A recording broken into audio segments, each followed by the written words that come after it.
You'll notice today each of you have your own microphone.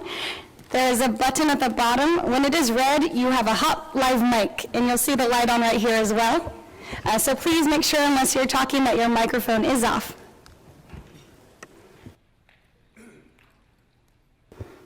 Great, good morning, and let's get started. This meeting will be called to order at 10:08 a.m. And I will now call the roll to establish quorum. Avis Boboyan. Here. Timon Sornak. Here. Matt Clifford. Here. Bill Dombrowski. Here. Jeff Farrow. Kristen Hellebuck. Here. Eric Harada. Here. Alice Huffman. She's here. Alice will join us shortly. Catherine Jacobson.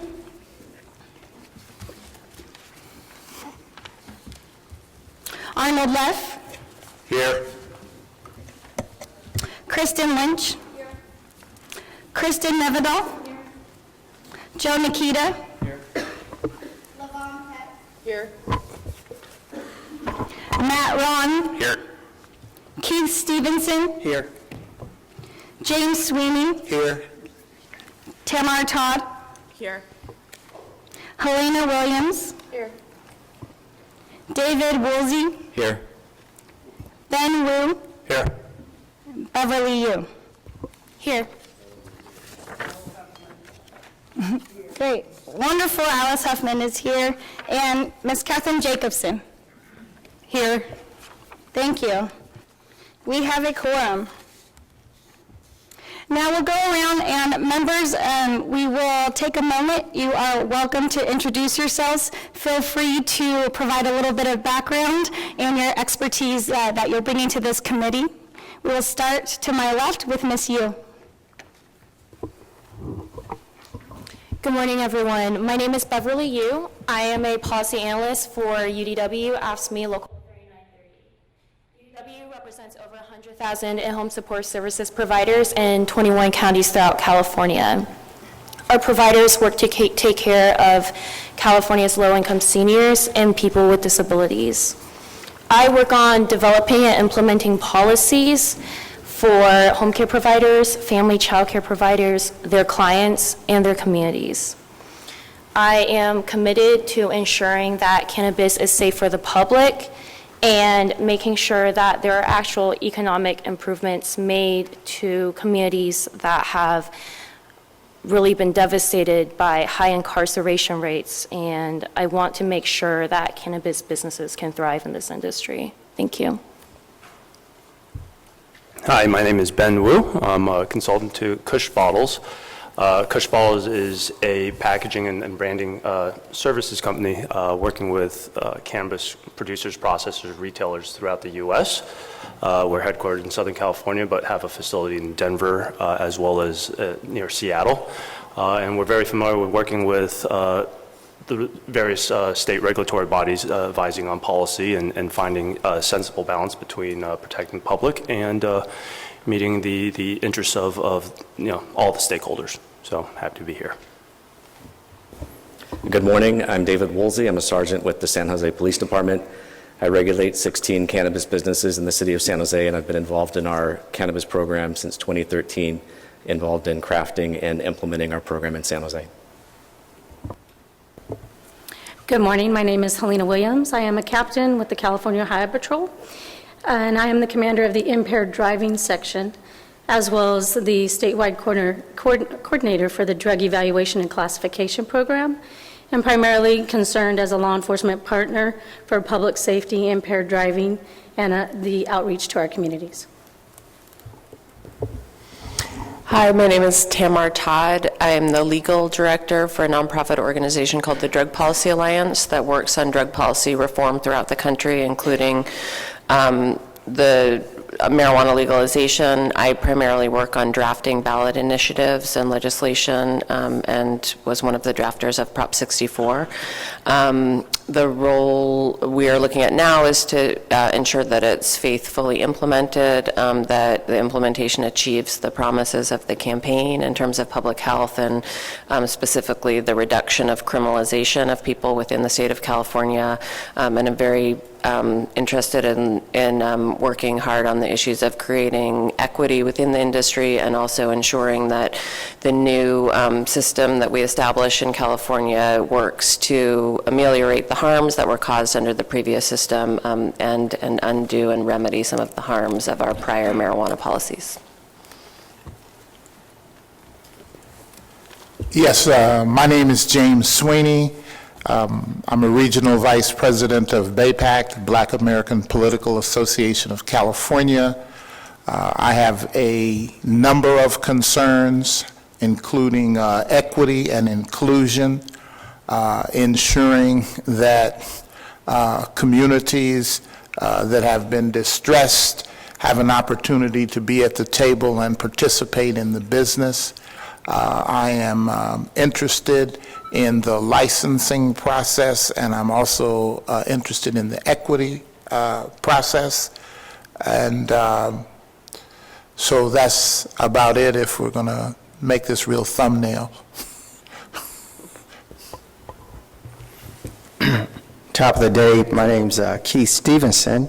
I am the CEO and founder of Purple Heart, the longest operating dispensary in Oakland. I have a background as a shop steward for a large union in the commercial airspace, airline, excuse me. In addition to that, I sit on the board of the LA Cannabis Task Force as the Director of Strategy. I grew up in what may be or could be perceived as a disenfranchised community, depending on what lens you're viewing it from. And my goal is to get California going in the right direction, lending my expertise and common sense and just being a rational member of the board, and someone easy to get along with, but will not acquiesce to anything that's not conducive to the state or the participants in this emerging market. Good morning, Dr. Matt Ron, Mayor for the beautiful city of Temecula, and also research faculty with Cal State San Marcos, primarily working for the last 20 years or so on public safety issues, environmental land use, and public policy. Here to represent both the local government perspective and also the public safety aspect. Good morning. My name is LaVon Peck. I'm a former chairwoman for the La Jolla Band of Liseño Indians, and now I'm co-owner of Native Network Consulting. We are working in the area of cannabis and hemp, trying to consult with tribes so they can get into this industry the correct way. And I'm hoping to have a voice for Indian country, because at this point, I don't know how we're going to get into this market. Thank you. Good morning. I'm Joe Nikita with the LA County Office of Cannabis Management. We do have an Office of Cannabis Management. I'm happy to be here. Usually I'm at a community meeting where the community is hurling tomatoes at me and the industry is also hurling tomatoes at me. I'm kind of in the middle.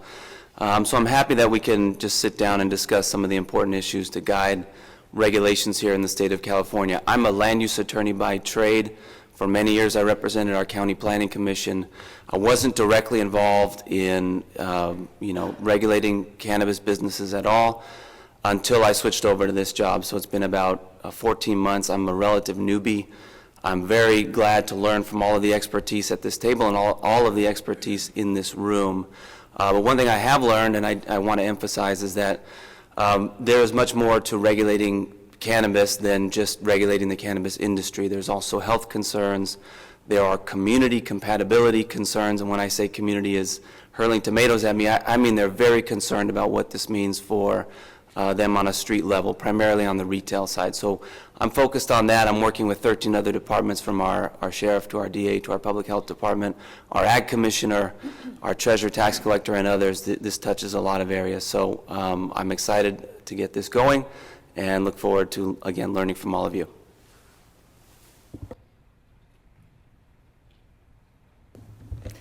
Hello, my name is Kristen Nevedal. I am the chairwoman for the International Cannabis Farmers Association. I also serve on the board of directors for the California Cannabis Industry Association. I have a background pretty extensively in outdoor cultivation. I'm a 20-plus year resident of the southern Humboldt area. My primary concerns really is seeing a pathway or helping to ensure that there's a pathway forward for the small farmer throughout the state, and also that small businesses can thrive in the marketplace as we move forward. And then I would also say bringing the cannabis industry as a whole into a more sustainable place. So how do we craft public policy that helps to ensure that our environment will not be damaged by our activities going forward? Thank you. Good morning. My name is Kristen Lynch. I am the Deputy Executive Director with the Service Employees International Union. SEIU represents hundreds of thousands of both state, city, county workers throughout the state that do a range of duties, everything from tax collection to implementing drug prevention for teens as social workers, nurses, and other healthcare providers. I'm looking forward to being able to bring a worker perspective on what is working currently and what needs to be improved. I oversee all of our political and policy campaigns. Thank you. Dr. Leff. I'm Arnold Leff. I am a physician specialist in internal medicine and HIV medicine, and am the County Public Health and Environmental Health Director for Santa Cruz. I'm also the Vice President of the American Academy of Cannabinoid Medicine, which is a physician education organization. Good morning. I'm Dr. Catherine Jacobson. I'm here as a patient advocate to ensure that we regulate products to ensure patient safety. I have a background in neuroscience and clinical research and currently lead a global clinical research program, medical cannabis research program, which will help us understand both the harms and the potential therapeutic benefits of cannabis preparations. In particular, I'm here to represent patients with severe unmet medical needs, and I have experience in this field in California as the mother of a child with very severe epilepsy who benefited from cannabidiol. But again, I'm here to ensure that all the products that are sold to patients with severe medical needs are safe and consistently and reliably available to those patients. Good morning. I'm Alice Huffman. I am the president of the California-Hawaii NAACP and on the National Board of Directors. I teamed up with Drug Policy Alliance about maybe 8 years ago when I recognized that our community was being penalized for using pot. I've never held a joint, I never smoked a joint, and so I'm not here because I'm into the recreational use myself. I'm here for the social justice aspect of it to make sure that all the rules and regulations that are going to come from the state, and we have local units who are monitoring what's going on in the local communities, that those rules are fair, that they're implemented fair, and that there's access to the industry from those who've been harmed by it. And so I participated in as much as I could in the writing of Proposition 64, participated before in the first one that failed, and I think that I was hoping that the regulation would reduce the underground market and that it wouldn't be overtaxed so that the underground market flourishes, because that's the only way we can get the criminal justice system in line, is to get rid of the underground market. So I guess I don't know why I'm here, but I'm staying. Good morning. My name is Eric Carrata. I'm the Chief Deputy Director for the Department of Alcoholic Beverage Control.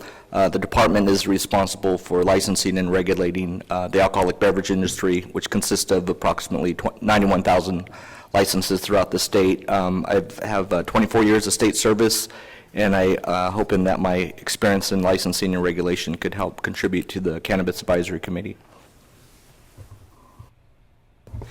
Hi there, I'm Kristen Heidelbach Teramoto. I serve as the Cannabis Division Director for the Teamsters. I also serve as an international representative for the International Brotherhood of Teamsters. I've been a Teamster for 15 years. I was asked to create a cannabis division to help bridge the labor union with the industry. We do this in a number of different ways. I work closely with Barry Broad, who's our legislative director, that helps push legislation that can assist the industry. Another huge part of my job is because the state regs state that any cannabis operator or business that has more than 20 employees has to have a labor peace agreement, and there is a lot of gray shaded areas around what a labor peace agreement is and what happens when a union gets involved. So we're interested in representing the workers. There's a huge workforce. The Teamsters represent right now 1.4 million workers throughout the United States, Canada, and Puerto Rico, and we want to continue to assist the cannabis industry as well and ensure the safety of the public and those workers. Well, you're going to get unions back to back. My name is Jeff Farrow. I'm the director of the Cannabis Workers Rising program for the UFCW, United Food and Commercial Workers Union. I'm also the executive assistant to the national director of organizing for the UFCW. UFCW got involved in cannabis some time ago when we realized that there were really no worker protections as this industry evolved because there was no regulations. We started looking at all the challenges that the industry faced from a worker's eyes, but we realized really quickly that there were consumer issues as well, community issues as well, legislative and political issues as well. So we registered with the AFL-CIO to have national jurisdiction because we spend a significant amount of time and money trying to understand the industry, understanding the challenges they faced with banking, with access to capital, with access to property to operate, whether workers had protections, whether OSHA would enforce that. So we were able to get jurisdiction from the AFL-CIO from seed to sale as representing these workers. We've worked very hard at understanding these challenges, and we've worked very hard to make sure that workers have access like any other business. If we're going to permit this business to operate, they need to have access like any other business. And uniquely, our work has allowed employers to benefit and government to benefit. We look forward to a diverse workforce and ownership because that's the way it's been for years, and capital coming in could change that drastically. The green rush driving the cost of land will take people, ordinary people, out of this industry. Overtaxation will drive people away from a regulated legal market and into an illicit market that does not protect our children at schools. We need to move this product into a retail environment and a commercial environment so that consumers can feel that the product that they receive and consume is safe, that the communities in which they operate are safe, the jobs that are created are good, and that employers can make a fair profit on their investment. And that's what the UFCW stands for, and we look forward to working with everybody to accomplish that. I'm Bill Dombrowski, President and Chief Executive Officer, California Retailers Association. I've been head of the Retailer Association for almost 25 years now, and then I have 10 more years on the operating side in retail. I view this issue as the creation of a new retail format, one of the largest in the world when it's going to be fully developed. And I hope to bring my background in retail and retail distribution, best practices, to make sure that the thousands of dispensaries in this state are following the best practices. Thank you. Good morning. I'm Matt Clifford. I'm an attorney for Trout Unlimited. We're a national nonprofit organization devoted to preserving cold water fish in their habitat. And I work for TU's California Water Project, which means that I work in coastal California, trying to get more water in-stream flow in streams in California's coast. I didn't take this job expecting to know much of anything or work with cannabis, but around the time I took it, it soon became really obvious that far and away the biggest source of new diversion of water and environmental impacts more generally in the very small headwater streams where endangered trout, steelhead, and salmon rear during the dry season. The far and away the biggest impact is cannabis cultivation, and it, growing at the same time. So we worked closely and have been working with the State Water Board and the Department of Fish and Wildlife on the rules that will apply to legal cannabis cultivation to minimize those impacts and the licensing rules for new water rights and environmental standards. And we'll continue to be looking for ways to ensure that all legal operations have minimized impacts. At the same time, we are providing a viable path to compliance for those who want to come into compliance and get permitted, and then go after those who don't. And so our goals will be to ensure that the licensing scheme continues that as well. Thank you.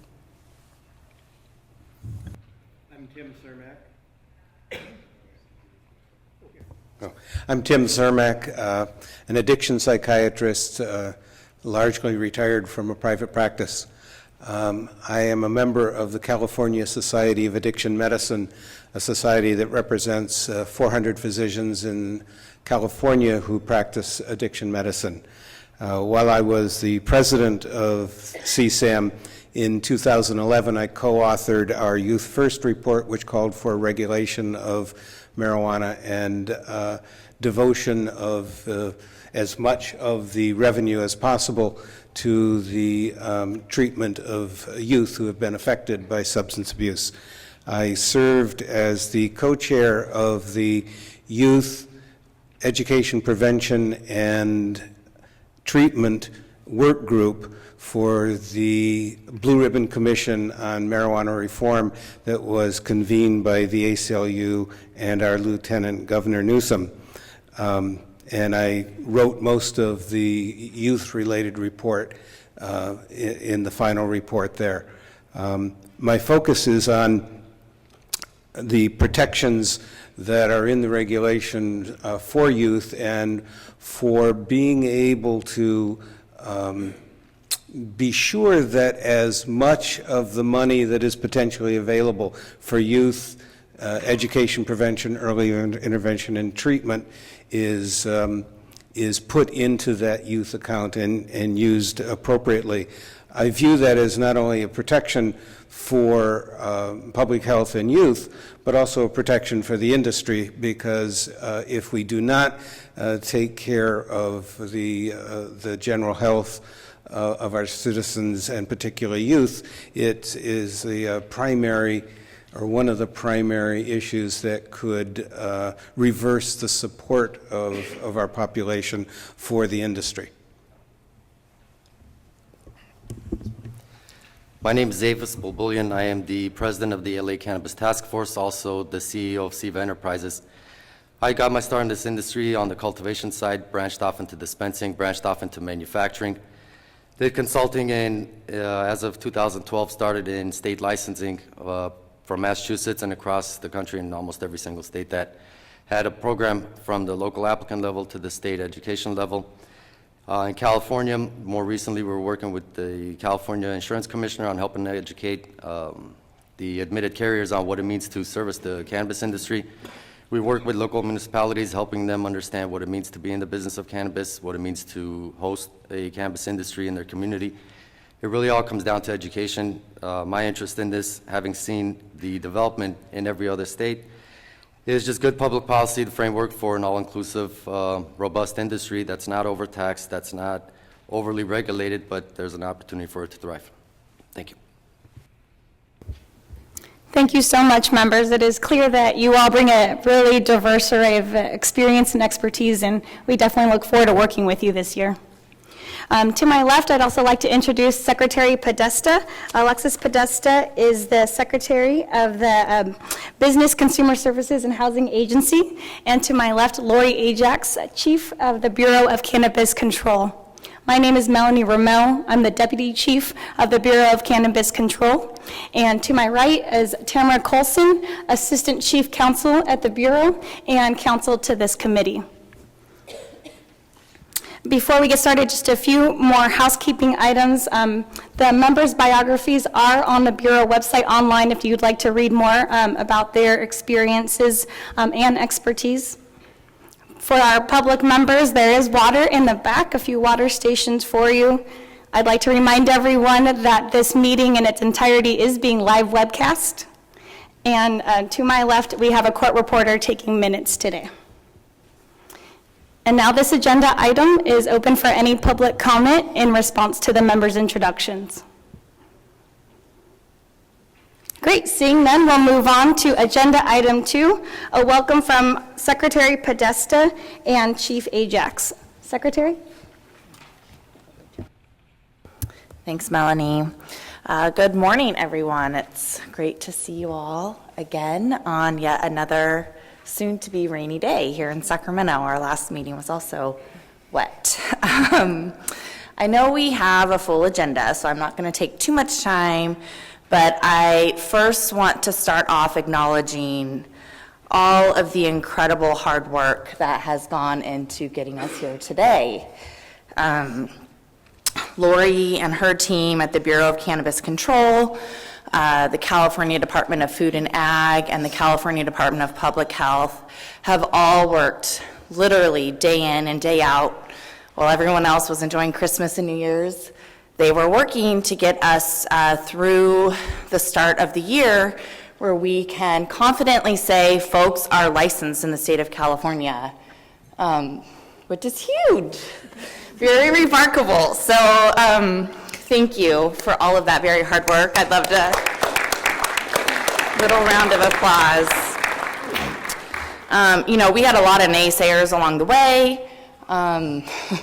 Everyone from folks in the legislature to stakeholders and locals, and this team of folks worked through all of that. In state government, it's not typical for different agencies from different and different departments to work together with one mission in mind, and this was sort of an arranged marriage at the beginning that turned into a happy family. And so I'm just really proud of the work that's gone into this, the commitment from our staff and all of our folks here today as we move forward and begin the process of creating permanent regulations and solidifying the framework that we've laid. So thank you for that. I also want to just let you all know that I really appreciated the thoughtful questions and comments that came out of our last meeting. I walked away feeling very confident that we have brought together this incredible group of people who are all very committed to this issue, who all bring very relevant perspectives and really illustrate the complex nature of what it means to regulate cannabis in the state of California. And I'm really looking forward to all of the things we're going to talk about today and moving forward into this year. So thank you. Good morning, committee members. Good morning, public. Thank you again for coming back for the second meeting. We're really glad to see all of you for our first meeting in 2018. And yes, the looming January 1st deadline is past us, which is it's a relief because we're in full swing of our regulations and implementing our program.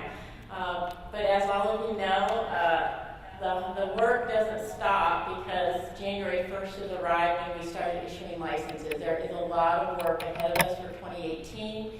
And I know from the Bureau and all of the 2 other licensing authorities, we still have a lot to learn about the product we're regulating. So please know that we know there's a lot to learn. We know there's a lot of challenges ahead, but we are looking forward to working with all of you because I know you're going to help us and make those recommendations, and truly we are looking forward to working together with all of you. And again, thank you for being here. Thank you for your commitment to this, and I think we're going to see a lot of each other in the next year. Thank you, Secretary. Thank you, Chief Ajax. This agenda item on the welcome remarks is now open for public comment.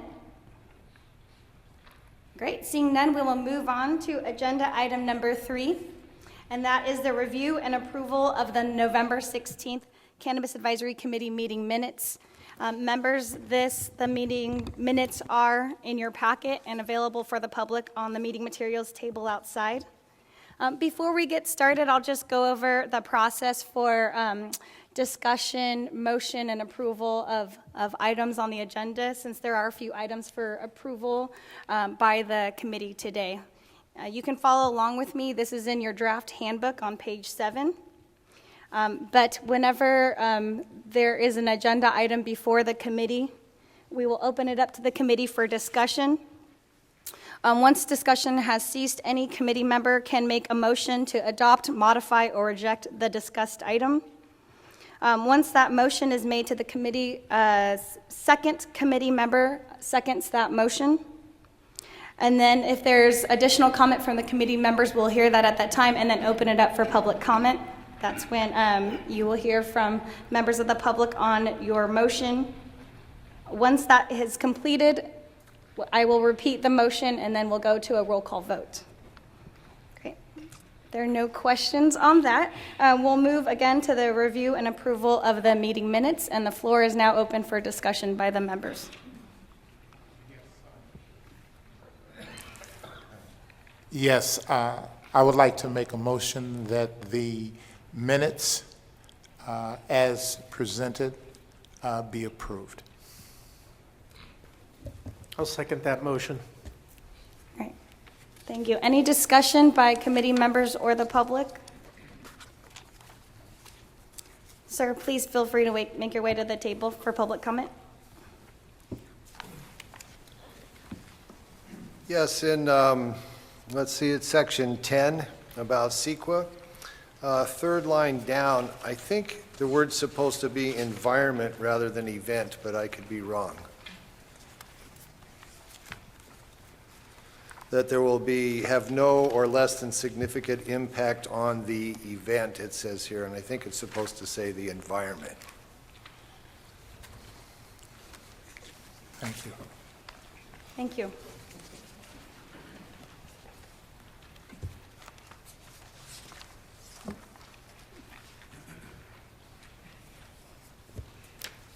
Great, so with that public comment, a motion can be amended, or you can move forward with the motion on the table.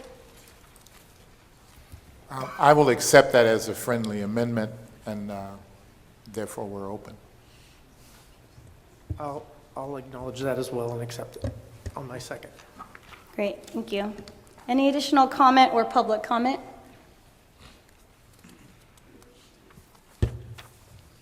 Great, the motion on the table and seconded is to approve the minutes as presented with the one edit by the gentleman here, and I'll go through a roll call vote.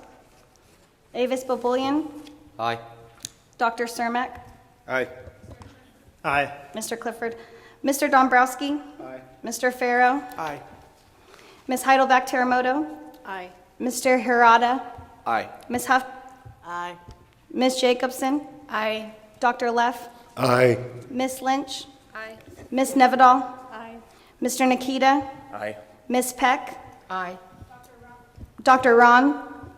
Aye. Mr. Stevenson. Aye. Mr. Sweeney. Ms. Todd. Aye. Ms. Williams. Aye. Mr. Woolsey. Aye. Mr. Wu. Aye. Ms. Yu. Aye. Great, thank you, members. The meeting minutes are approved and adopted.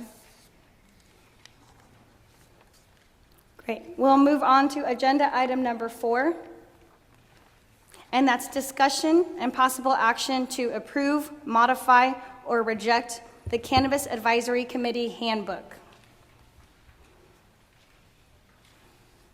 Now, the purpose of the handbook is to provide committee members with a guideline for procedures, and also to provide new members in the future with an orientation and induction to serving on the committee. And the agenda item is now open for committee discussion. Yes, This is Committee Member Farrow. I think you've done a very good job putting together a handbook, but I do think in light of what we're dealing with, that a review of the ethics requirement that we also usually take on a lot of our boards would be good for the committee members to follow. So I think it would be a good addition to add ethics, the ethics video certificate as well.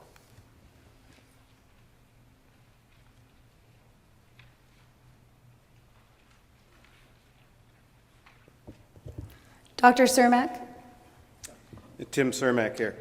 On page 7, in the discussion of a motion, it states that an agenda item has been thoroughly discussed and reviewed, and then only after that, the chair opens a forum for a CAC member to make a motion to adopt and modify, et cetera.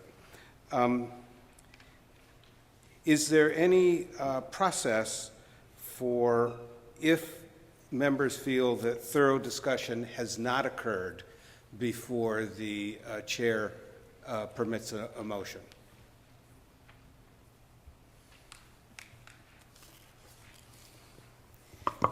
Sure, you could certainly raise that with the chair, or a member could make a motion that there's further discussion if the chair doesn't call for further discussion and you feel that you need it.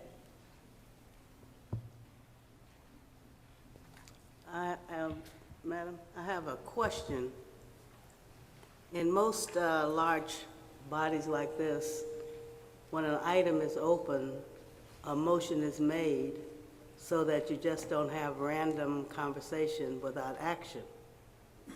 And if the motion is not made, there's no procedure for the committee member to call any technical or rule to move the agenda forward or to take action.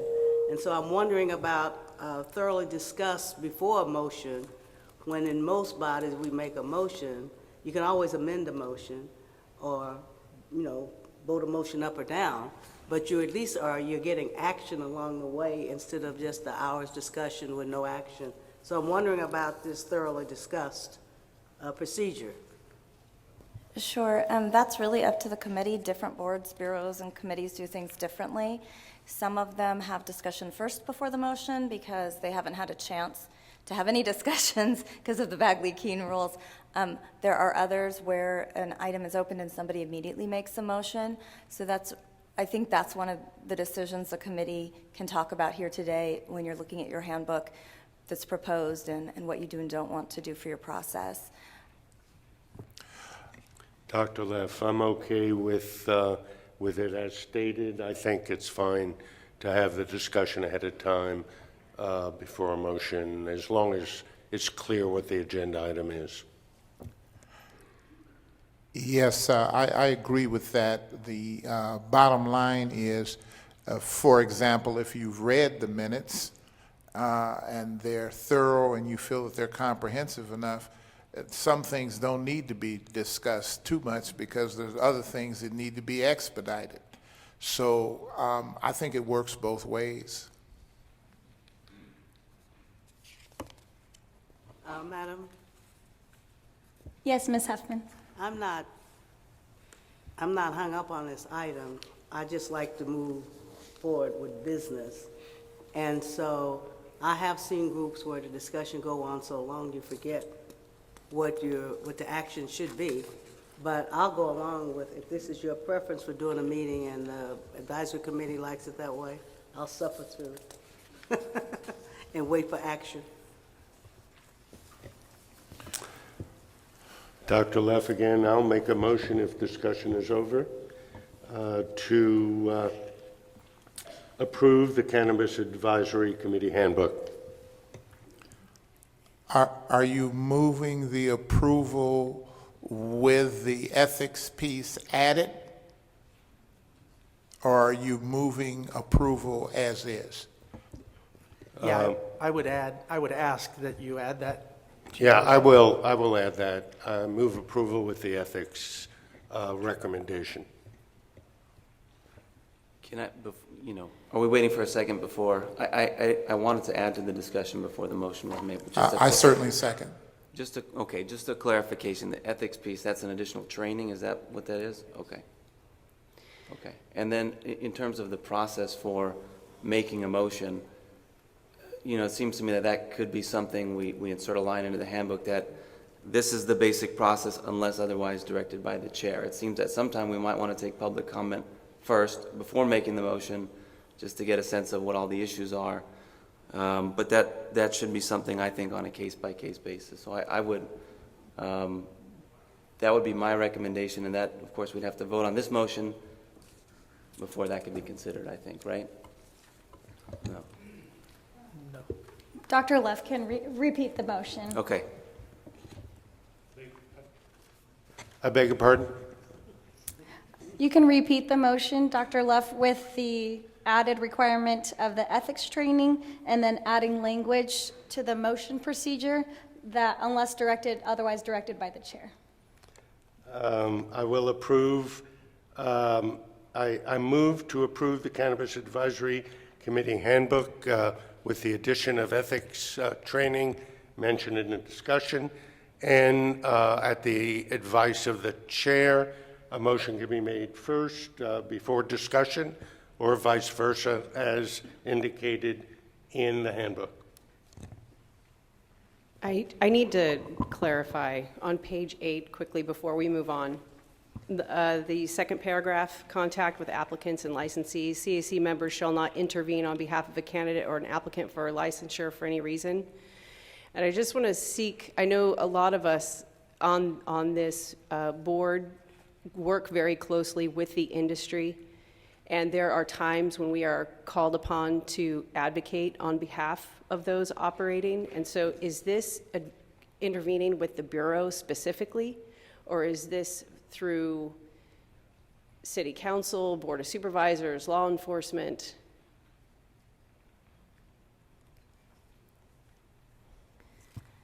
So it would definitely be, it would be with the state licensing authorities for sure, but it would also, you need to be sure that you're not in any way using your position or your title on the advisory committee to influence even local bodies and whatnot. Perfect, thank you. Could I get some additional clarification? Sure.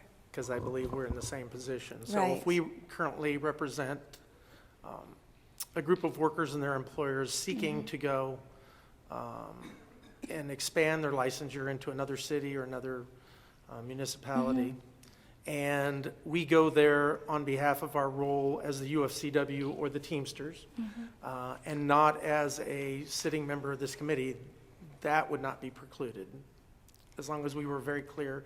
As long as UFCW. It's hard to give you just one answer because every situation is different and we'd have to look at all the facts. Sure. But typically the idea is that there's a conflict if you're using your position as a committee member to gain favor for any particular licensee that would be coming before you or issues coming before you related to that as your role on the advisory committee. Okay. And of course, even with other governments and whatnot, unless you are formally representing the committee, and there's a process for someone to do that. Sure. It typically doesn't happen too much with advisory committees, but you cannot go out and say, represent that you're a member of the committee and that you are speaking on behalf of the committee. And I guess the other thing is that in my role in my day-to-day work, we often work with municipalities in drafting regulations and legislation, ordinances, for them to set standards on how they would approve that would benefit the community, the workers, everybody. Again, I'm on this committee. If I were to go there on behalf of my role with the UFCW, as long as it wasn't looking to advance my position in that meeting as being a member of this committee, I should be fine. Yeah, we can talk Offline. more specifically if you have very specific scenarios that only relate to you. We can certainly handle that separate and apart from this meeting. I think because the problem is each scenario may be very specific. Correct. So there's not necessarily a one-size-fits-all, but there are the tenets that you basically need to steer clear of conflicts of interest. Absolutely. Okay. I understand very well. I follow up on that. So clarify in general, as long as we're not acting in the capacity of an advisor to the, as part of the committee, generally we should be fine. It depends on the specific scenario. We do understand that this committee, by design, by statute, has people on this committee that are involved in the cannabis industry in some way, and there are requirements for them to be on this committee. So we're aware of that, and we'll just have to, if there are certain areas of concern that arise, you can certainly seek counsel on your personal situation from an ethics or conflict of interest perspective. Is that helpful? Okay. I have a question. Can I ask also, is someone else talking? No, Ms. Huffman, then Okay. Ms. Todd. Thank you. Thank you. What we do at the NACP is advocate.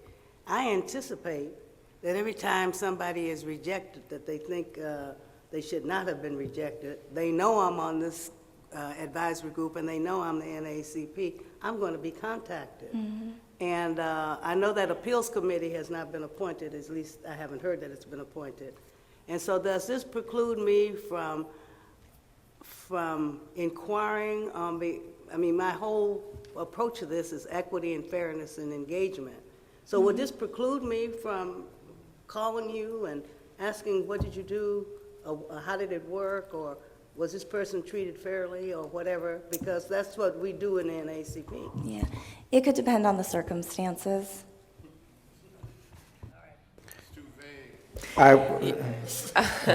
Typically, the one thing we need to keep in mind is that, as a committee member, you're here for the general public, and you can't use that position to advocate on behalf of a specific person. So that's the general conflict of interest tenant law. In regard to very specific situations, oftentimes it's going to depend on the very specifics of what you're planning to do. But the starting point is that you cannot, as a member of the committee, use your position or your influence to advocate on behalf of any particular licensee. This is shifting a little bit, but it's also about clarity of the range of which I think the guidelines cover and the Open Meeting Act requirements cover. A lot of us also work on state legislation and local ordinances and local rules, sometimes with each other. And so to what extent do the rules, I understand that these rules apply and the conflict of interest rules apply, and certainly the Open Meeting Act requirements comply to any discussion that we're having about the rulemaking process and the activities of the licensing authorities, which are the state agencies. But to the extent we're working on local ordinances or work of other agencies that aren't licensing authorities, revenue allocation within the Department of Education, or on pending state legislation with each other, to what extent does these guidelines and document cover that, and the Open Meeting Act cover that? The Open Meeting Act does speak to that specifically whenever you have a certain number of members that are talking about items within their jurisdiction. As part of that board or that committee is when we start dealing with the Open Meeting Act. So again, it would depend on the specific situation, but that rule of three is still applicable if you're dealing with issues related to items that may come before the committee. We'd have to probably dig a little deeper on the specific scenario as they arise, because I can't give you a blanket statement that in all situations, but but you do need to keep in mind that that rule applies. If you are all talking about committee business or issues that are going to come before the committee, you need to be compliant with Bagley-Keene. There are some provisions in Bagley-Keene, though, for example, if everyone's at a conference and you're or training that anyone else can come to as well, you could participate in that. But there would be some limits in terms of your discussions about those topics, if they're all topics that would come before the committee as members of the committee, say during a lunch break or something of that nature. Again, though, these are very, very factually specific, so if you have a concern, you can certainly seek legal guidance for that, a very specific one. We'll go Mr. Stevenson, then Mr. Sweeney. Thank you. My question is direct. when applying for licensing at other municipalities, you're often asked for relevant industry experience. And because I've worked across several different areas, this, being on this board would just be another area. Now, am I allowed to say that this is part of my relevant experience as an individual and not leveraging it as a member from the organization? Yes, yes, you can certainly, you don't have to, if your resume or your reference of applicable experience in a certain area includes the fact that you're on the committee, that's a fact, you can state that. It's that you cannot then use that as a way to somehow gain favor based on your position on the committee. Okay. Okay, I want to give you a specific, very specific scenario. Yesterday, a person came to my office and they said, we would like to have access to some licensing information at the city of Sacramento. I told the person, look, I'll walk you over. I will, we will go to a council member's office, and you can talk to that council member, and that council member can decide whether they want to help you or not help you. But you will get in the door, you will have access and entree, and I felt that that was necessary on the grounds that this was a gentleman who otherwise might not have had access and entree. Now, I would have had that same access and entree to that council member, whether I was a member of this body or not. Right. So is that a permissible activity under the scenario that has been laid out? Again, it's always super factually specific, but from what you're explaining, if you're not using your position as a member to intervene on behalf of that person here with the committee or say with the Bureau. So you can still conduct your day-to-day lives and your jobs, but you just have to be very careful about conflicts of interest and about when you're having discussions or involved in discussions that involve other committee people, and those are outside of a formal committee meeting. Okay. Okay, any additional discussion or questions by committee members? Great. I will repeat Dr. Leff's motion on the table. The motion is to approve the handbook with 2 additions. The first addition being an ethics training requirement, and the second to give flexibility to the motion process, to add language in there that unless otherwise directed by the chair, you can do the process of the motion out of this order written in the handbook. That's the motion on the table. Is there a second? Can I just say one quick thing here? So in terms of this, there's 2 ways we can go about it. We actually would need the motion to contain the specific new language for the handbook, or you could make the motion and then instruct staff to revise that language and bring it back to the committee at a later meeting.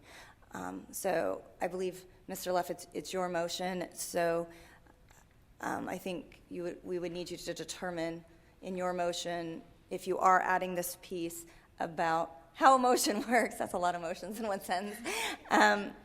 If you want to propose the motion with the actual language, or if you want to suggest that staff go and make that change and then bring that back. If you were to do that, you'd either, though, not be able to approve the whole handbook today, or you could approve the handbook with the exception of that one piece that needs to be modified.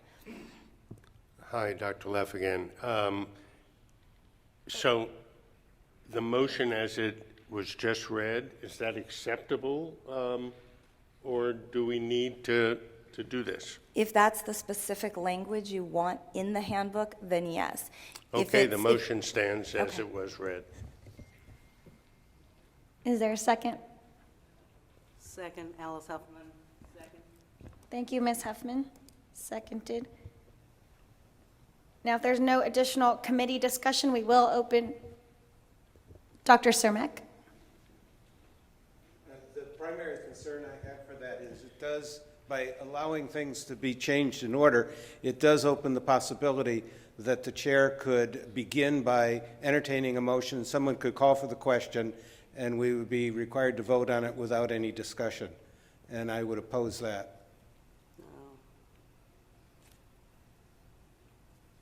I just interject, I don't think that's what would be happening, right? I think it just gives the chair some additional flexibility in how to conduct the meeting. A lot of times the conversations will, tend to go a little bit long, and so, a member can call for the question to move quickly toward a decision. It was said earlier that, if a member doesn't feel like the discussion has been fully vetted, they can always request by the committee to extend that discussion longer. And if there's consensus among the committee, then it moves forward. But otherwise, it's truncated at the will of the committee. So I don't see that changing anything in our rules here. It just provides a little bit of flexibility depending on the item. And I think, like was stated earlier, some items are pretty brief and don't require a lot of effort, and others may require substantially more. So we need the flexibility to sort of move through the process as efficiently as possible. And I think it's up to the chair to sort of help guide that efficiency and productivity in the meetings. Additionally, our document highlights the use of Robert's Rules, and Robert's Rules requires discussion.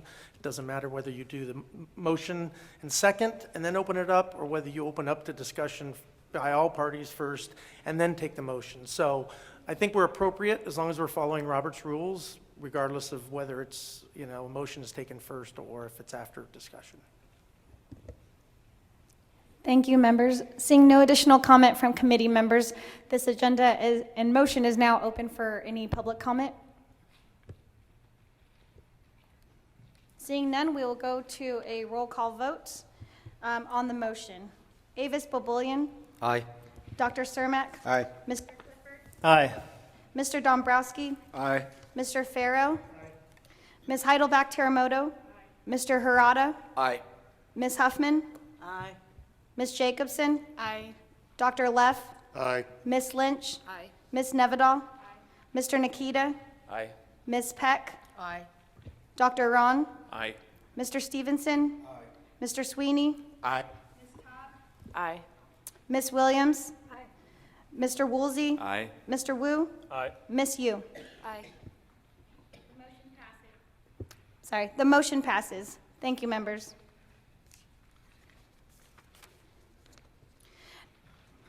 Now that the handbook has been approved by committee members, we are going to agenda item 4A, which is the discussion and possible action to elect your Cannabis Advisory Committee Chair and Vice Chair. And for this agenda item, I call Rebecca Nicholas and Ashlyn Blackshire to facilitate this part of the meeting. And I'm sorry, members and the public, the election procedures are in your packet and will be on the screen now. Okay. Again, my name is Rebecca Nicholas, and I'm just going to help facilitate this process until there's a chair and vice chair elected. As Melanie said, the process is outlined in your packet. I'll just go through it very quickly. I'm going to first ask that we open the floor up for nominations for chair. And I will ask each person that's nominated, whether you nominate yourself or another individual, if you accept the nomination or if you respectfully decline.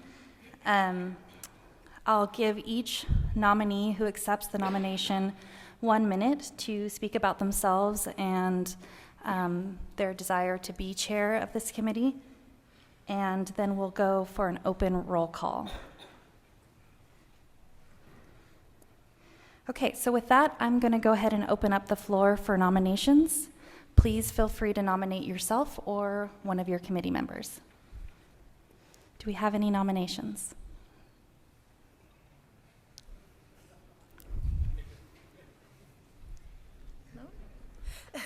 Don't everybody jump at once.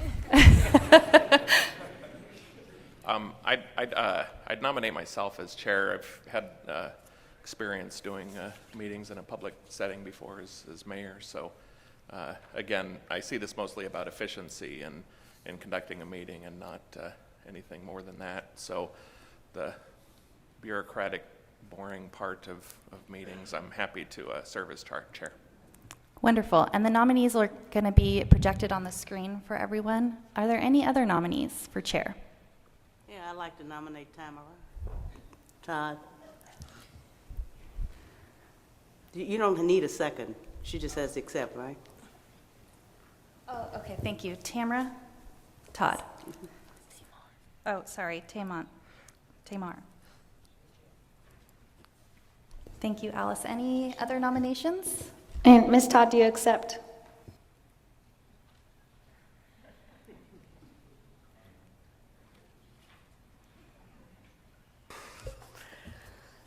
Sure, I accept the nomination. Thank you. Any other nominations for chair?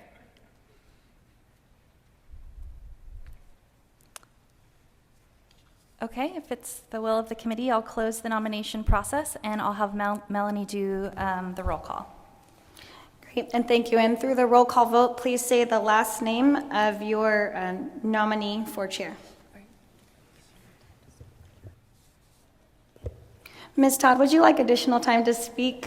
Thank you. I was thinking that I didn't actually present my best foot forward. I would accept the role of being chair to help run the meeting. I don't know. I don't think I have the expertise in running public meetings, but certainly could learn. I think I do have a good background in sort of the issues and mission before us, and would be happy to serve, but am also, basically equally happy with the other nominee to serve. So I would be willing, but I would have, I think, a bit more of a learning curve in how to sort of administer and run the meeting according to the rules. Thank you. And before we do go to a vote, this agenda item is open to public comment. Great, seeing none, we will go forward. Again, I'll do a roll call, and please say the last name. Sorry, I wanted to give Matt an opportunity to speak as well. Sorry about that. That's my bad. Oh, I don't really have anything else to say. Okay. We're good. All right. Okay. Thank you. Okay. Thank you, Rebecca. Once I read your name, please say the last name of your vote for committee chair. Mr. Borboulian. Mr. Ron? Dr. Cermak. Ms. Todd? Mr. Clifford. Mr. Ron. Mr. Dombrowski. Mr. Ron. Mr. Farrow. Mr. Ron. Ms. Heidelbach Teramoto. Mr. Ron? Mr. Hirata. Mr. Ron. Ms. Huffman. Ms. Jacobson. Mr. Ron. Dr. Leff. Mr. Ron. Ms. Lynch. Ms. Nevedal. Mr. Nikita. Mr. Ron. Ms. Peck. Mr. Ron. Dr. Ron. Okay. Yeah, sure, Mr. Ron, sure. Mr. Stevenson. Mr. Ron. Mr. Sweeney. Ms. Todd. Ms. Todd? Ms. Williams. Mr. Ron. Mr. Woolsey. Mr. Ron. Mr. Wu. Mr. Ron. Miss Yu. Mr. Ron. Okay, so with 16 of the votes, Mr. Ron is now elected chair of the Cannabis Advisory Committee. Congratulations.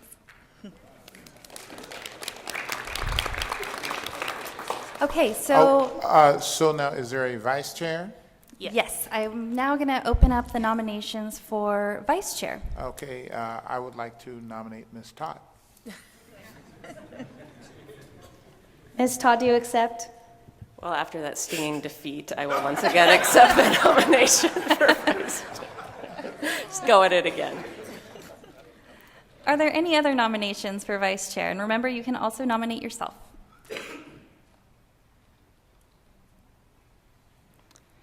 Seeing none, Ms. Todd, would you like an opportunity to speak, or should we go to roll call?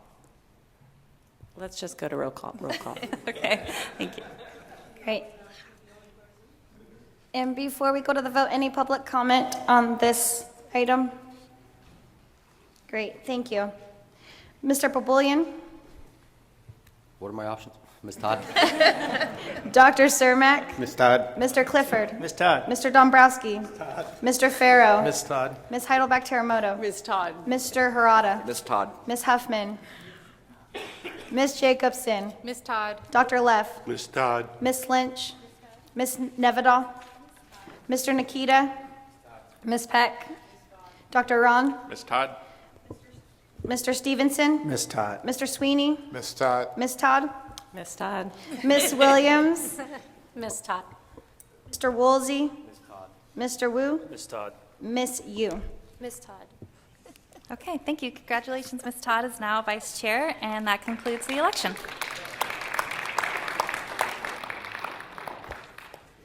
Great. Congratulations to our new chair and vice chair. Please see me to take over this role at lunchtime. Thank you. We will now move on to agenda item number 5, and that's discussion and possible action to approve, modify, or reject the informational presentations for 2018 meetings recommendation. This handout is in your packet, is online, and is up on the board for the public to see. Now, this recommendation is from Bureau staff. The purpose of this recommendation is for informational presentations to be given at the remainder of the 2018 meetings. The topics listed here on this document, one, are from the committee member suggestions that you provided at the November meeting on topics you'd like to see on future agenda items. We wanted to make sure that all the topics and themes that you are interested in are presented throughout the year. Of course, and unfortunately, we cannot tackle them at one meeting, so we will use the 5 remaining meetings of the year to make sure that you are having discussions on these items. The list of topics also aims to make sure that all of you are hearing from experts and stakeholders on these important issues related to the cannabis industry. Finally, it's an opportunity for our committee members, again, with a great diverse array of experience and expertise, to be, at times, one of the speakers providing the informational presentations on these topics, or the committee can decide to bring in external individuals or organizations. Please note that, and we will discuss this at the next agenda item, of course, here, the primary role of the committee will be to provide recommendations in response to the regulations. These informational presentations serve to supplement those discussions and your work on the regulations. So this agenda item is now open for discussion by the committee. This is Catherine Jacobson. I have a question about the list of topics for informational presentations. If we accept the motion, do we have freedom to add or remove topics here? This would be the opportunity to remove or add any topics.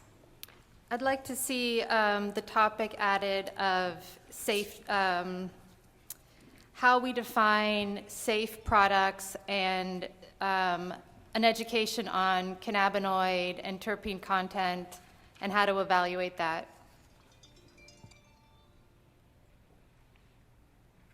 Can I follow up real briefly on the question about the process for being able to add or subtract?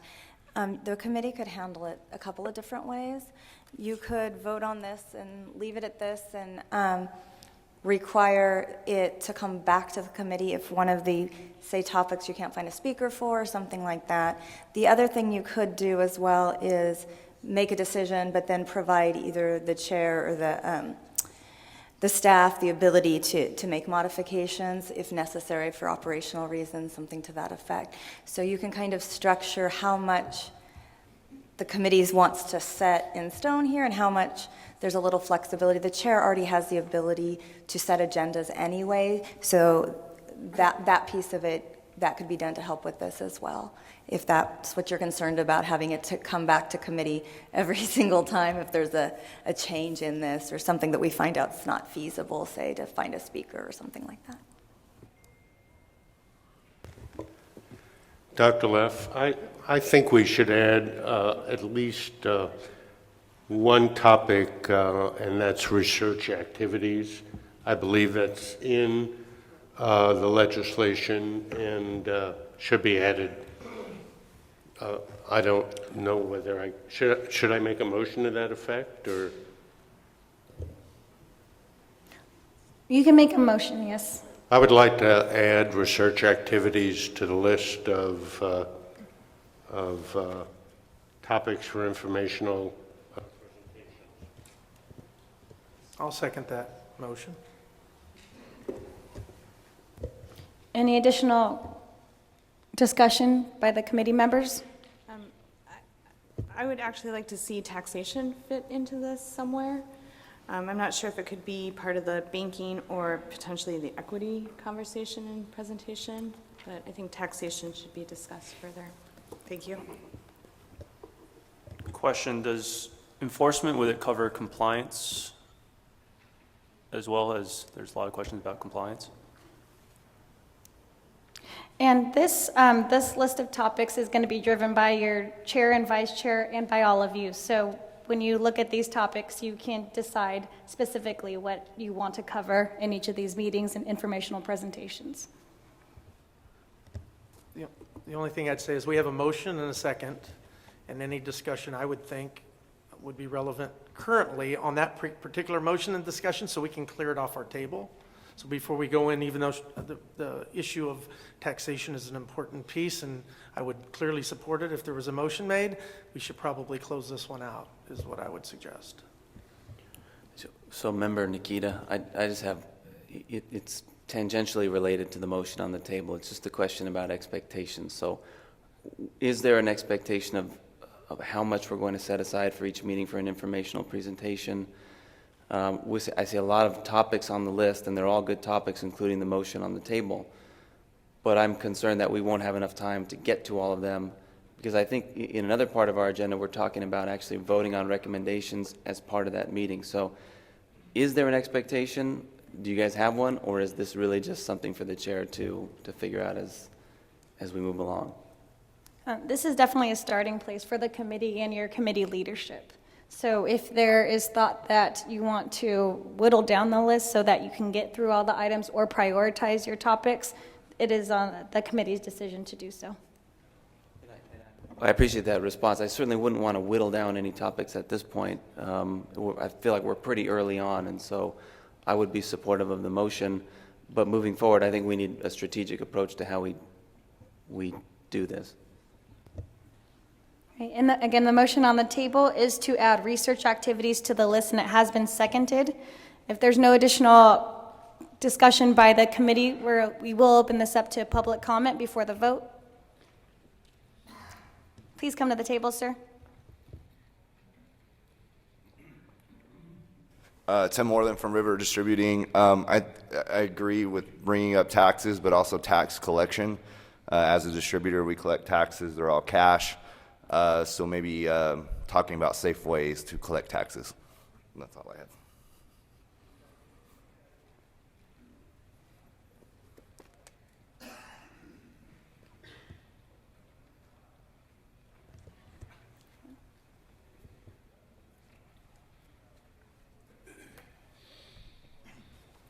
Rich Miller, State Director for American Alliance for Medical Cannabis. I'm here on the discussion of the environmental impact. In particular, what I'm talking about is the exit packaging that is before us. I understand that that is controlled by the health department. However, I think we need to look as a checks and balance system to make sure that we're looking at this exit packaging. This exit packaging, the carbon footprint that it puts on our society, on our environment, is terrible. The compostability of this is non-existent, and in a society where we're moving away from plastic bags, we've moved into a society with cannabis industry where the environmental degradation of these bags are extremely terrible.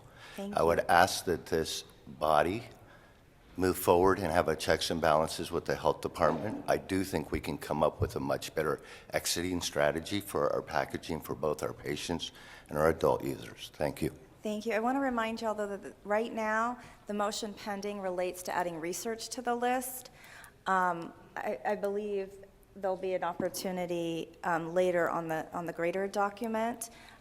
So just a quick reminder that that's the motion that's before the committee right now. Okay, the American Alliance does support moving research forward as well. Thank you.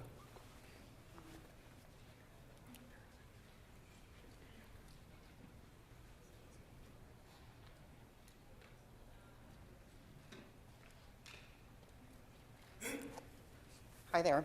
My name is Amber Littlejohn, and I'm from the Watts Group. I believe Ms. Jacobson had mentioned something, including something about really compliance and the science side of it. I've worked in the supplement industry for well over 15 years with regulated companies in that industry, especially herbal products companies. And the regulations that were just put out are highly complex and technical. And I think there should definitely be some strong knowledge on your end about what specifications and identity look like, and really how to implement those regulations, because that's something that remains an issue for even the established, long lawful herbal products industry. I'll just remind you that this motion relates to research, adding that as a topic.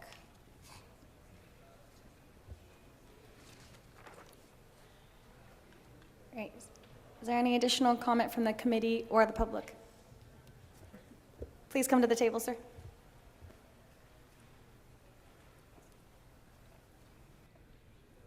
Patrick Griffith with Exo Cannabis. I'm just asking if proper testing procedures and protocols can be added to the research part of that for the information, so the board can be educated on how the testing facilities should work and how they should be conducting their scientific processes. That's it.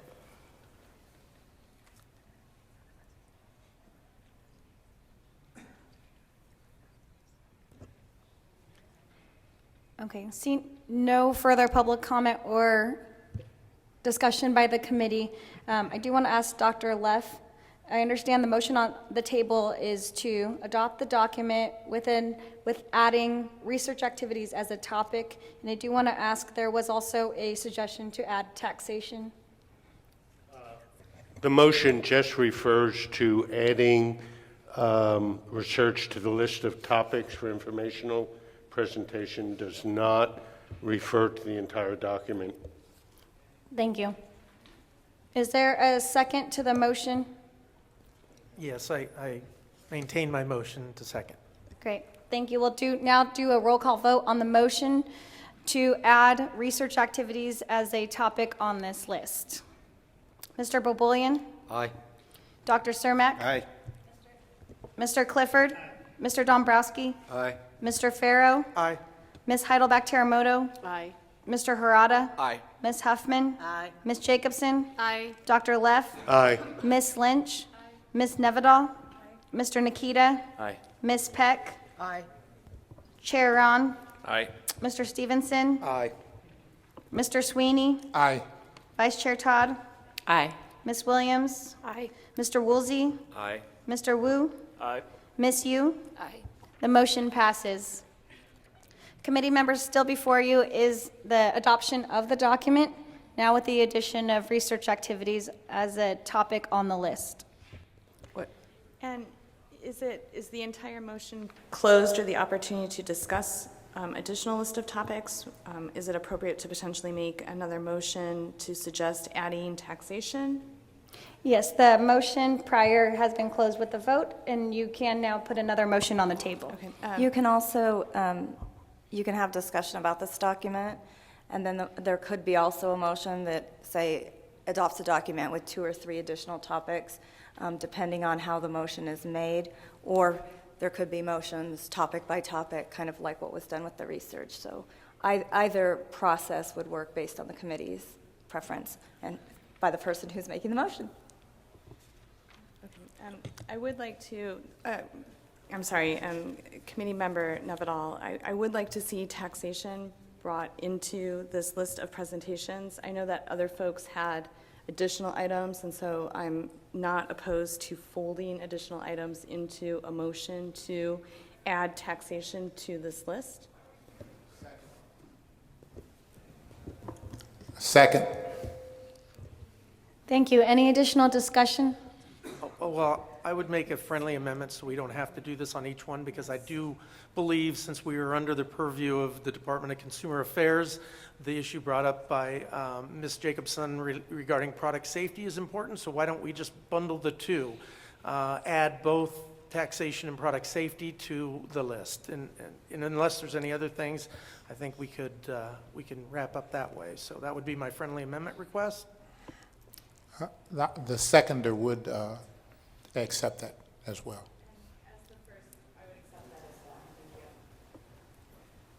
I just had a question in terms of if it's on this list, is it basically a requirement that we have to address these issues? And I bring that up because this is for 218 and there's going to be 1, 2, 3, there's 9 subjects already and adding on more.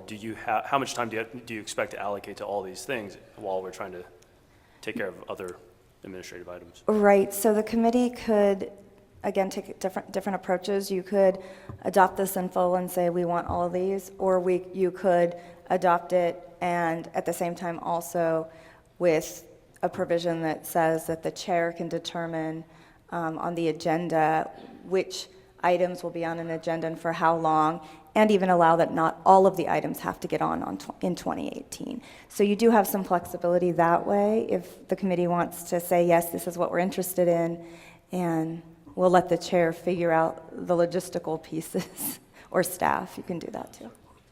Thank you.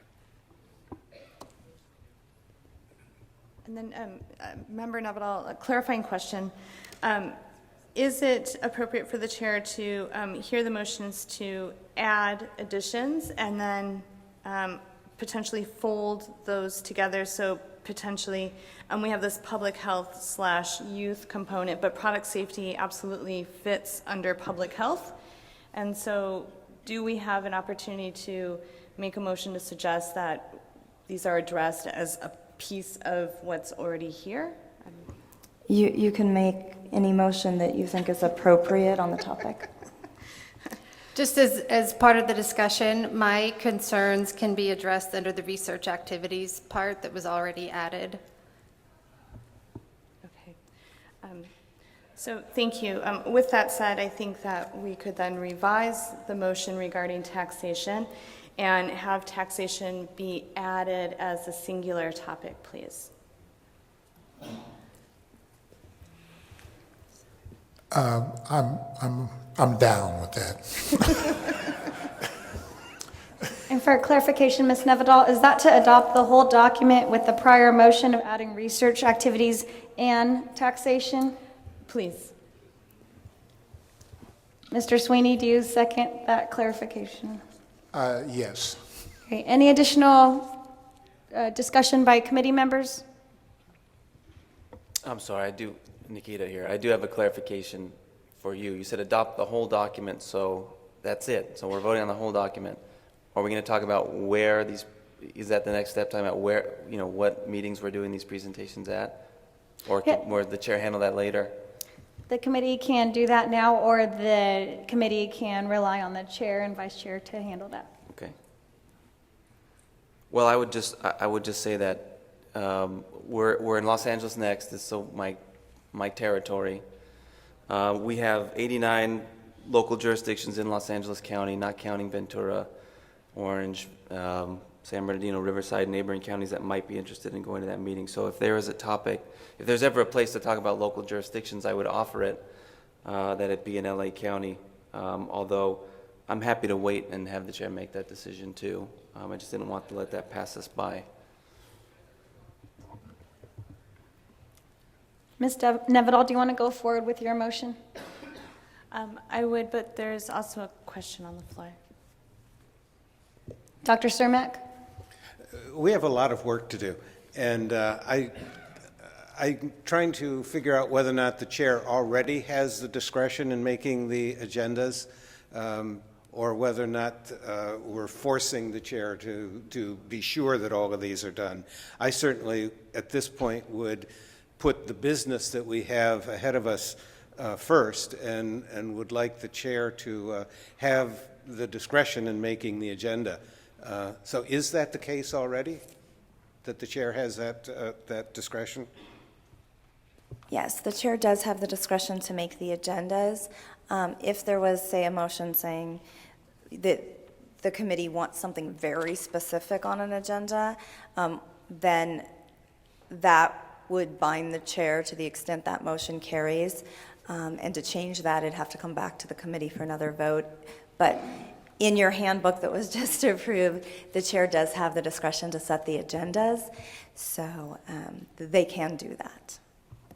And just as a note, I think every meeting is going to end with a discussion of future agenda items, so that's the opportunity to, as things become priorities and as the landscape changes over time, and noted on the issue with Los Angeles and local government and so forth, that those are timely topics and probably best suited for both venue and timing. Thank you, Chair Ron. Any additional discussion or questions by committee members? Great. Seeing none, we'll go to public comment on this motion. Again, the motion is to adopt the document in whole with the already moved list of topics to add research activities and to add taxation. Yes, sir. Please come to the table.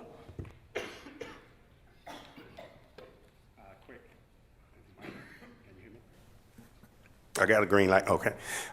Just quickly, I would say under taxation, if for some reason you guys we want to link with the Franchise Tax Board, they're the experts on the city's taxing issues. So I think if they can have some representative to help with the taxation part, so that if folks got issues, specific issues with taxation, the Franchise Tax Board would be available there. Thank you. Thank you.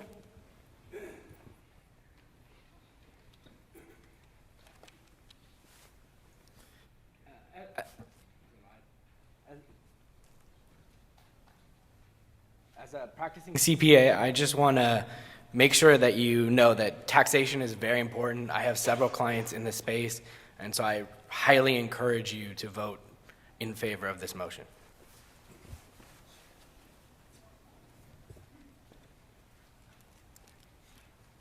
Hi there, and Amber Littlejohn, the Watts Group. I wanted to just quickly clarify. So the motion or half of a motion to include something on product safety was then wrapped up into public health and youth. I would express concern about that, as the board is charged with the public health, and that being really central to your mission. Having one thing up there that's covering both public health and youth, and then adding into that product safety, which to me is really more facing to the industry about compliance, testing, and how to ensure that safe products are out there. And it is really essential that the folks that are regulating and advising clearly understand what's going on the ground from a testing and a safety perspective, to be able to regulate and to ensure public health and safety. Public health and safety really is pertaining really more towards impacts and communities and the youth, and that's more of a legal issue and not so technical. So I would be really concerned about a board tasked with protecting public safety, really only having two pieces that directly relate to things that are going to be really impactful.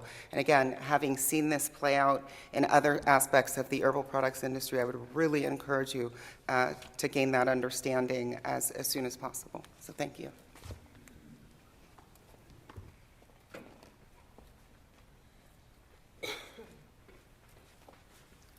Thank you once again, Rich Miller, State Director for American Alliance for Medical Cannabis. Most of our patients in our organization are over 65 years old. They live on fixed income, as well as we have a number of patients that are chronically ill, catastrophically ill, or terminally ill, and are disenfranchised or live on a very limited income. So as we move forward with this taxation, I would ask this board to take into consideration for a reduced tax rate for those patients and the elderly that are disproportionately disconnected, and give them the ability to move forward and to continue to get their medicine at a reduced rate, even those patients that are on Medi-Cal, Medicare. I thank you for your time. I would hope that you would move this forward and think those patients and keep the compassion alive. Thank you. Thank you. Seeing no additional.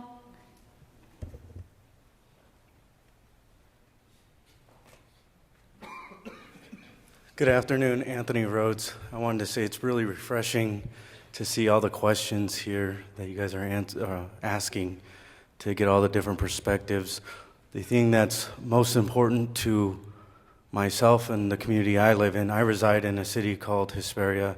We are about 60 miles northeast of Los Angeles, high desert region, and we border a few different cities. One namely larger is Victorville, but recently we've had a council member in our local jurisdiction in the city of Adelanto that is facing federal indictment charges on bribery.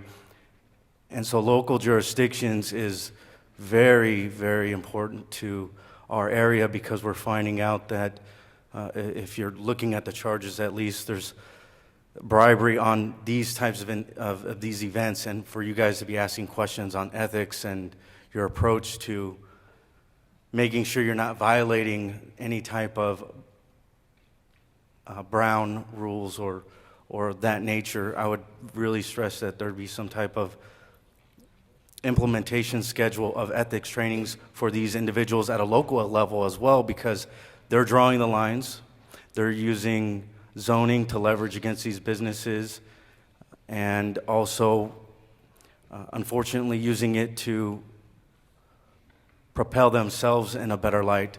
And I just really want to stress that we look at these types of things because the way I look at it is the way they're drawing these lines, and even when we mention recreational versus medicinal, is that if a city on a bordering town, so say for example you don't allow recreational in your particular city, but your neighboring city does, so I look at it as like pizza delivery. If you ban all the Pizza Huts from your area, well, guess what? There's a Pizza Hut in the neighboring city that is allowing it and is operating legally. Therefore, you can't regulate the roads for that particular business in a neighboring city to enter your jurisdiction. And hopefully we're not thinking about creating any type of road checks or road points or anything like that. That'd be excessive, but just kind of a thought on how this is really impacting the cities. I attend many city council meetings in my area, from Victorville, Adelanto, Hesperia, as well as Apple Valley. And I just think we want to make sure that we're not just somehow giving the rules up to certain individuals, allowing for particular business to enter a market, and also not inhibit businesses from entering this emerging market and creating monopolies or local monopolies because of the rules and the way they're being drawn. Thank you.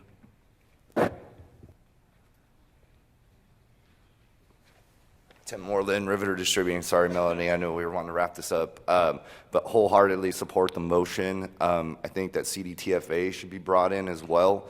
No offense to the gentleman, FTB is great, but CDTFA regulates most of the taxes that will be collected, and they're coming up soon. Those quarterly payments are coming due, so we need some guidance. The industry really needs guidance on, first, what they're supposed to collect and how to collect. So that's all. Thank you.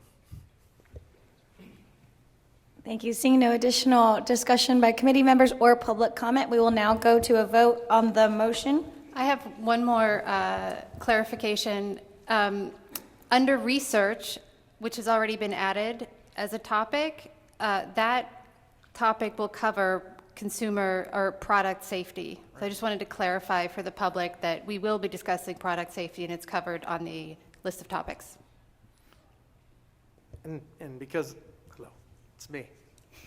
Yeah, and because of the public comment, I want to thank you for that. Just to let you know, in 2005, California requires all local officials to take an ethics training. And that's probably why they're under investigation for violation of ethics. And it was why I recommended this committee, who probably doesn't work in that world, get an opportunity to get it. So unfortunately, big money makes good people do bad things from time to time, and there's a lot of people looking at that. So I think it's really important. I appreciate that. And again, I'm going to echo Ms. Jacobson's comment. I see research covering just about every one of those topics up there. I know that we've been looking at taxation and research on that, research on banking, research on, consumer protectiveness and the products. So a lot of these, there's going to be redundancies, and so I think you'll hear a little bit on each one of them. So thank you. Thank you. And again, the motion on the table, and we're going to a vote now, is to add taxation to this list and adopt the document as a whole with the already approved added topic of research activities.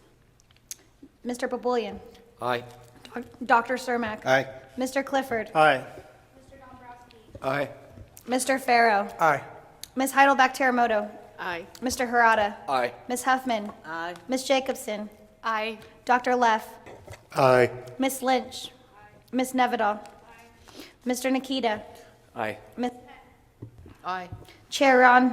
Aye. Mr. Stevenson. Aye. Mr. Sweeney. Aye. Vice Chair Todd. Aye. Ms. Williams. Aye. Mr. Woolsey. Aye. Mr. Wu. Aye. Miss Yu. Aye. Thank you. The motion carries. Members, we will now break for lunch. It's 11:43. Please return here at 12:45 p.m. Thank you so much.